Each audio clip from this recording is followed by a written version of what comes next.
The new Overwatch 2 Antarctic Peninsula map is chock full of cool Overwatch lore, story and background, and insight into Mei's story, and perhaps a big threat to the Overwatch world in general. Hey and welcome, I'm Hammeh. Join me in this video as we explore the new map in Overwatch 2 Season 3, discover the story it tells, and theorise what it might mean for Overwatch's lore. Like and subscribe if you enjoy. Before we start, comment with your theories in the comments below too. Let's get stuck in. So in this video we're going to have a real quick catch up of Mei's backstory, Antarctic Peninsula level, and what questions this answers, as well as new questions and new interesting things that get thrown up in the level. We'll then take a tour through the sections of the level and talk about all of the interesting points in each. Timecodes in the description below if you'd like to skip. From the events of Mei's animated short Rise and Shine, as well as the Ecopoint Antarctica deathmatch level, we know that escalating climate phenomena were ravaging the Overwatch world 9 or so years ago, the timeline and before, and Overwatch established a series of Ecopoints around the world. Mei's team was based at Ecopoint Antarctica, trying to gather data and help discover what was going on, as well as researching local anomalies in the area. Now, having missed a supply window due to a sudden polar storm, Mei and her team went into cryostasis to try and ride this out. However, due to some problems, and we're still not 100% sure what those are, although the new level may give us some ideas, Mei and her team were actually asleep for 9 whole years. During this time, we've always wondered as lore fans why Overwatch or anyone didn't perhaps try and come to find them, miss them, come to save them. Well, this level answers several of those questions. But in traditional Overwatch style, it also gives us some new and interesting things to think about, along with other recent lore that we've discovered. In the Antarctic Peninsula control map, we see 3 distinct sections. One is kind of the Ecopoint Antarctica main base. We've already seen an area of the base in the Ecopoint Antarctica deathmatch level. We now see a main base section with a lot more of what was going on, including a lot of environmental detail on what the team were actually researching. We then also see an underground section of that same base, as well as a very, very extensive drilling operation, again providing clues as to what the team were partially researching. And finally we see an outside section towards the ocean showing what happened to the rescue attempt. Yes, there was one that Overwatch sent to try and rescue the Ecopoint team. Firstly, in what I call the main base section of the map, we can see a hint of what Overwatch facilities alongside Watchpoint Gibraltar must have looked like in the heyday of Overwatch. This area is massive, it's got a control point in the middle, which is showing the ice coring and drilling that's going on here, but more on that later, as well as the cryogenics research that was going on, and hydroponics. Before we dive into the juicy details, massive shout out to the Overwatch 2 map design and art teams. This level is just beautiful. It's just stunning. You're sitting here looking out at the various different vistas, having a look at a chilling Antarctic landscape and the southern lights as well in the sky. Absolutely beautiful. Now, just to briefly get the headcannon train firing on all cylinders, you do see across several of these lovely vistas huge big ice that seems to have just fired its way in some ways out of the ground or out of the sea. That's one thing I speculate. They could just be icebergs, but this change in sea conditions or change in ice, whether it's something that was caused by the weather or by naturally occurring things or by other things perhaps, certainly seems to be a factor in why the rescue team couldn't get here, but more on that later. There are several key and interesting locations outside of the cap point on this top piece of the map. Now, before we look at cryogenics and hydroponics staffed by Captain, as we know them to be Apara from the Rise and Shine short, and Arrhenius, we're going to have a quick look at Mei's desk and Torres's desk. Now, if you can't remember years back on Mei's Lore or Rise and Shine, don't worry, I've got you. For the Ecopoint Antarctica members, we've actually seen a picture of them in Rise and Shine. Mei was working on climatology, as we know. We also have Adams, who in this level, they're specifically designated as an anomaly researcher. They were a researcher in Rise and Shine. We have McCready, who has always been engineering, Apara working on cryogenics, Arrhenius working on hydroponics. In the old level, they were climatology, and Torres is cryonics. And again, this was confirmed in the old Ecopoint Antarctica level 2. Now, the reason that I'm calling out Mei's and Torres's desks, these are in the building sections located between the 2 spawns and the central cap point, is that if you stand by the desks for a while, you can hear a bit of a voiceover. Now, this voiceover, whether it is the base AI, perhaps something similar to Athena or Echo perhaps, or otherwise, gives out various different announcements. These are all very, very fascinating. Now, I've got all of these recorded. I'll play some of them here, but they talk about a whole host of things. Tectonic instability detected in Sector 4. Sea life deterioration in Sector 6. Daily Yeti scan begun. Daily Yeti scan ended. 0 Yetis found total. Now, obviously those are sped up, they don't play that quickly, there's a gap between them and they play in random orders, but they talk from everything, as you've heard, about the weather, about the state of the base and its maintenance, things like sea life degrading in certain sectors, problems with the base, the amount of battery life that was remaining, even Yeti scans, probably a joke on Mei's part, I'm guessing. But for our purposes of lore investigation, here are the two most intriguing ones. Signal detected at 71 degrees, 1 minute, 9.5 seconds south, and 60 degrees. Signal lost. Automatic distress call received from Icebreaker Resolute. Now, the first of those, the signal detected at and signal lost, you could just say is Winston's signal that he's trying to broadcast to all ex-agents of Overwatch. It depends on the timing of when this level actually is in the lore and in the world. There is a headcanon bit of fun you could have with that one, that it's perhaps an unexplained signal, and we don't know what it is, but I'll talk more about that later as well. Now, the distress signal one is absolutely fascinating. We now learn for the first time that there was a rescue attempt, and Overwatch did try and send a ship. An icebreaker known as the Resolute was dispatched to try and aid the Ecopoint. However, given that an automatic distress signal has gone out, we clearly know that things didn't quite go according to plan. Checking out the two spawns on this base part of the map gives some cool storytelling behind the Ecopoint team, as well as a little bit of an unsolved mystery for sure. If we go over to the hydroponics section, we can see Arrhenius' workplace.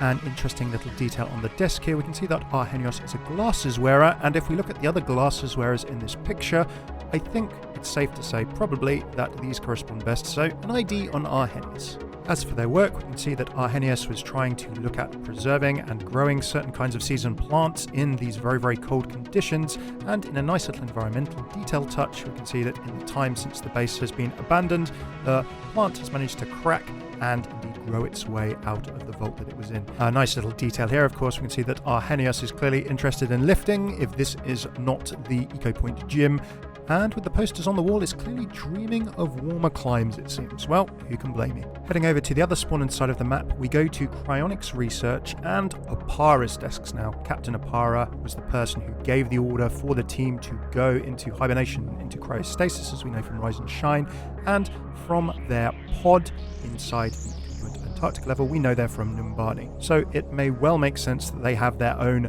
version of the Paradise Channel beamed in, as well as having their own little sun lounger. Clearly much needed, and missing perhaps the warmer climes that they're definitely from. As for the cryonics team's work, well, one of the things we can see them doing, if we take a look at the actual vat, is that they're trying to seemingly preserve and monitor the effects of freezing various different kinds of embryos. Now we see some wheat here, we also see a ferret, pelican eels from the Atlantic Ocean, various things like corn from the US, and other kinds of embryos from around the world. So clearly not just a preservation project for any kinds of plant, but also seeing how other embryos react to freezing, perhaps thawing, and being stored in these very, very cold temperatures. Now, before we move on to the rest of the map, I just want to indulge in a little bit of headcanon. So this is all speculation, but in the cryonics research section, there is a very interesting, I can only put it this way, axe in a wall. Now, before you say, Hammeh, this is very speculative. So there are, of course, many pickaxes around this level. There is a lot of digging and stuff going on. This is an Antarctic research station. There are not many, however, when I've looked around this level, pickaxes that are stuck in a wall with weird stains around them next to a broken window. So hear me out. In an Overwatch short, this could probably not be blood, maybe it could be oil or similar. There's also an alarm going off here as well, sound effect wise. So I'm wondering if there was some kind of fight or confrontation here. Just seems to be, with all of the other axes and things around the level, this one seems to stick out to me because it very visually and conspicuously looks to be a bit of a mess, as if some kind of confrontation has gone on. Now, I'll speculate about this more in the sort of headcanon section at the end of here, sort of lore and theories, but we know that when the Ecopoint team went into hibernation or into cryostasis, everything seemed pretty calm. I mean, Mei's in a pretty calm mood, everyone's in a pretty happy mood at the beginning of that short. So what happened here? If this isn't a clue at something to come, and various articles with the Overwatch 2 dev team have suggested that there are some hints as to future things to come about Overwatch in this, then I don't know what this is. This is either a very intentionally placed axe, or it's put there just for us to speculate about for fun. Let me know your thoughts in the comments. In the next section of the map, we go to what I believe is probably underneath the same base, where the Ecopoint team or Overwatch have drilled deep into the Antarctic crust to try and find some answers to the questions that they're asking around anomalies, the climate, and other things. The central cap point of the map is once again a drilling site, or the big snow cone making site, as this graffiti on the side of the drill would suggest, separated with various drilling and ice coring areas, and we also have an engineering section here as one spawn, as well as a very interesting anomaly research section. So what were the Overwatch team actually looking for here? Well, you can see evidence all around of ice coring, and this is a technique drilling into ice, trying to remove ice generally from an ice sheet. It's very commonly done not only in Greenland but also in Antarctica, for scientists to try and discover changes in the composition of the ice over thousands and even some cases tens and hundreds of thousands of years. So a technique that can be used very much for studying climate as well as many other things too. Again, a quick nod to everyone who's put this level together at Blizzard. Like, the details and the visual looks of this are absolutely stunning. If you just take a trip through Wikipedia and other places looking at ice coring and drilling like I did, you can see from some of these images, all credit to Wikipedia and their owners, that the attention to detail is absolutely awesome. As well as having a very hectic but with a reasonable amount of cover central cap point, and a shout out to another Overwatch 2 jump pad making its way into this section of the level, our main interest is partially in the engineering but also in the anomaly research areas when it comes to the lore and story. We have a little look at McCready's working environment and potentially other members of the team too in the engineering section. As we swing over to Adams's domain in the anomaly section, there are some very interesting things on the screen in the spawn. Now, taking a look at this screen, we can see that Adams is studying reports of anomaly locations all across Antarctica. This map and other maps in the level, by the way, actually correspond to the shape of Antarctica, as you can see here. Now, having a look at the various different little pictures, you can see that they mostly appear to be kind of explosions of ice or new ice structures. Apparently, I think, maybe rising from the ground, maybe rising from the sea, having a look at them, but zooming in a bit more will give a little bit more detail. Either way, it's highlighting definite changes in the ice, and they all seem to be coming sort of from the ground upwards, or be large structures of ice as far as I can see. So, if this isn't a weather phenomenon, what could it be? But as well as the climate situation in the Overwatch world that we know was not great and there were various problems around the world, we can also see perhaps a different mystery here that's being highlighted.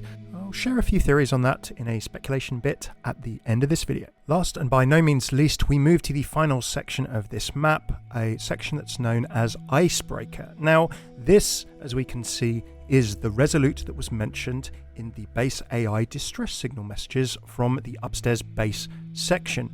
This is a real sign, or just a little flavour of what Overwatch must have been like at its heyday, in its peak. We know that Mei was in cryostasis for 9 years. Some time has passed since the animated short of hers, Rise and Shine, and as Overwatch was just falling, as this was all happening probably not too long before the Swiss HQ incident, this is just a fraction of Overwatch's power, glory, money, to be quite frank, and prestige. This huge Antarctic Ecopoint. Who knows what other Ecopoints around the world were like. This huge ship that was sent to try and rescue Mei and her team. Clearly flying was not possible in these storm conditions or whatever ecological, environmental or climate conditions were going on around Antarctica at this point in time.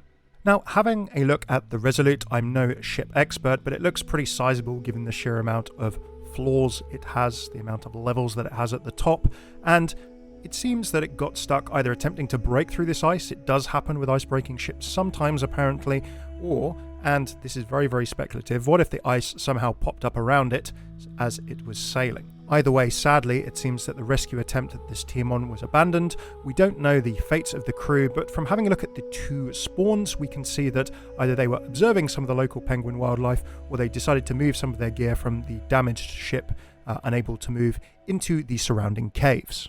The crew did manage to get a distress signal off. You can hear it emanating if you listen carefully to the comms section in the middle of the boat. It is radio static, so if you can find any hidden messages in there, be my guest. And as well as the abundance of natural cover in the caves and surrounding areas, there are also some really cool gameplay-wise flanking routes through the engine room and around the outside of the map. It's going to be a really cool one to play. Now, just again, as another shout, I know I mentioned this so many times, but again, this is a really beautiful level, looking out at the southern lights, and of course, a few fun Easter eggs for you at the end of this video as well. There is a fishing hole in one of the spawns, and you can shoot into there to generate fish. Rest assured, whoever spawns on that side of the map, it's going to be a fairly popular pre-game activity. Here's a couple of examples of a bit of fishing, quote-unquote, going on. The other is, of course, penguins. There are penguins all over this level. Now, don't try and kill the penguins because they can't be killed, or they do react a bit if you shoot them. And, of course, you can see them, as well as some nice penguin ambient noise out across the level too.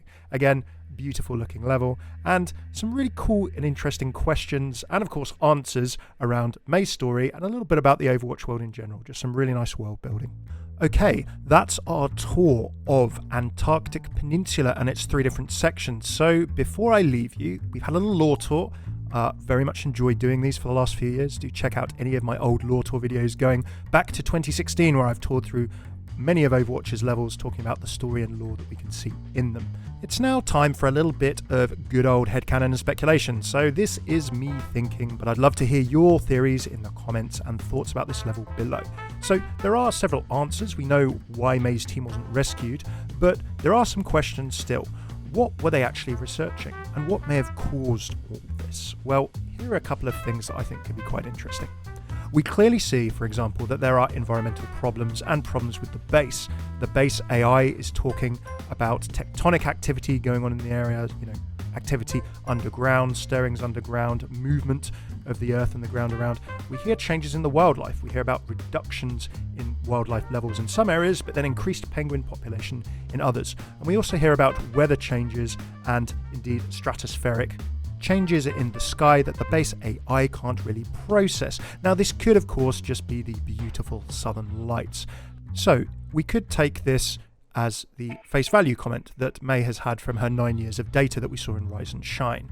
It could be that the environmental problems in the Overwatch world have only got much worse during that time, and all of these things that are happening around the base and around the anomalies are simply things to do with that. Now, don't get me wrong, a big environmental problem and disaster could well be the reason. However, I personally, headcanon-wise, at the risk of getting too tinfoil hatty, and of course Overwatch Lore fans have enjoyed this for many years, alright, myself included, I come back to the axe in Apara's cryogenics lab.